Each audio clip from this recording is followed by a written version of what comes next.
Have you heard of Manor Lords? This medieval RTS/city builder made by just a single developer has been making waves, garnering a staggering 3 million wish lists on Steam, and on its eventual release, surpassing 170,000 concurrent players, and even receiving some Game Award nominations for good measure. But if this is the first time you're hearing of it, well, don't worry, we here at Game Rant have got you covered.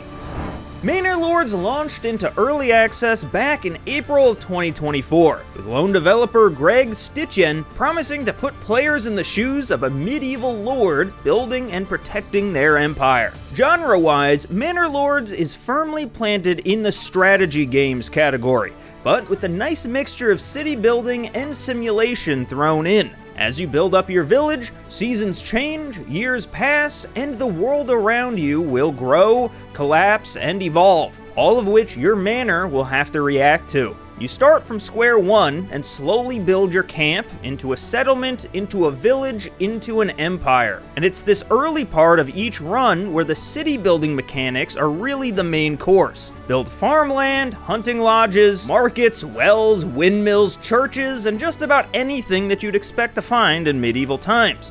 Then start zoning out housing for your increasingly large population. Historical accuracy is also something that the game takes seriously, opting to leave many medieval tropes by the wayside and leaning into realism whenever possible, without sacrificing gameplay, of course. This can be seen subtly in the aesthetics of buildings and character models.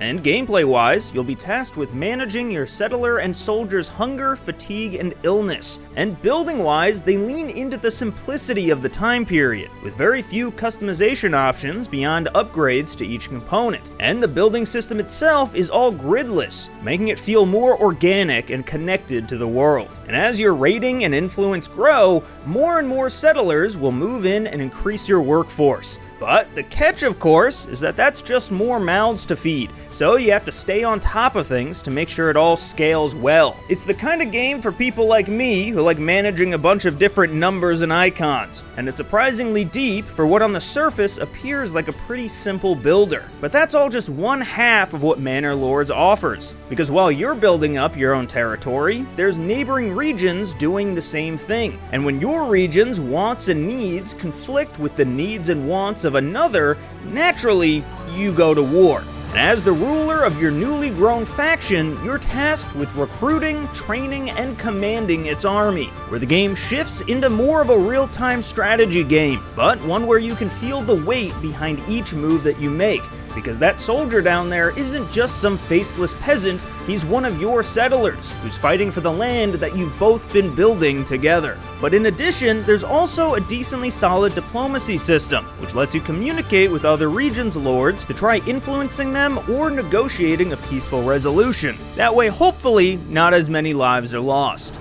So let's also take a second here to talk about the long journey that this game has had so far. 4 years before release, Stitchen would release the first announcement trailer back in 2020, and the game would slowly start gaining notoriety from there, eventually becoming Steam's most highly anticipated game with the aforementioned 3 million plus wishlist ads by the time that it would release on April 26th of last year. And following its release, reception from critics and regular gamers alike was, and still is, overwhelmingly positive, with the only main complaints that many have about the title being a lack of story and that there isn't much in terms of long-term gameplay to keep people playing for more than a session or two, which, to be fair, isn't uncommon for games still in early access. And speaking of, since it is in early access, what's next for Manor Lords? Well, beyond, of course, bug fixes and things like that, the developers have shared a bit more detail on their future plans, with some highlights including new map types, AI-controlled cities, and enhancements to late-stage gameplay. And although there's no concrete dates or milestones that they've talked about publicly, the newest update at the time of writing this